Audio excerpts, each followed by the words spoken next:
এখন কথা হচ্ছে যে বাংলাদেশের এই ধরনের কিছু একটা গোষ্ঠী রয়েছে যারা চায় না বাংলাদেশে ক্রিকেটটা সুষ্ঠুভাবে চলুক। রিসেন্টলি আমার কমেন্ট করেছিল ভিডিওর নিচে একজন বাংলাদেশি হবে যত সম্ভব যে বাংলাদেশ ক্রিকেট খেলে কি এমন করে ফেলছে, ক্রিকেট কি এমন আছে যে আমরা ক্রিকেট খেলতেই হবে, না খেললে হবে না? বিশ্বের কি সমস্ত দেশ ক্রিকেট খেলে? দেখুন, ক্রিকেট খেলে না, সমস্ত দেশ ক্রিকেট খেলে না ঠিকই, কিন্তু ক্রিকেট ছাড়াও আর অন্য অ্যাক্টিভিটিস করে। কিন্তু বাংলাদেশের কোন অ্যাক্টিভিটিসটা আছে?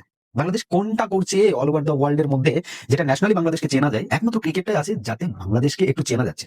তাছাড়া সেই ফুটবল বলুন, সেই ভারত বাংলাদেশ সেই একই জায়গায় রয়েছে, তাদের অকাজ সেই জায়গাতেই। ভারত বাংলাদেশের ইমপ্রুভমেন্ট ফুটবলে কোনোদিনই আমরা দেখতে পাইনি।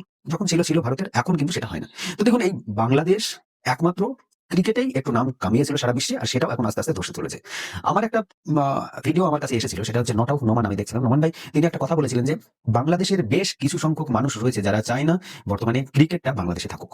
এটা আমার কথা না, আপনারা চাইলে এই নট আউট নোমানের কথা দেখে আসতে পারেন যে কি বলতে চাইছে। আপনাদেরকে এই নাজমুল হোসেনের কথাটাও আমি শোনাবো যে কি রকম মেন্টালিটি থাকলে এই ধরনের কথা বলা যায়।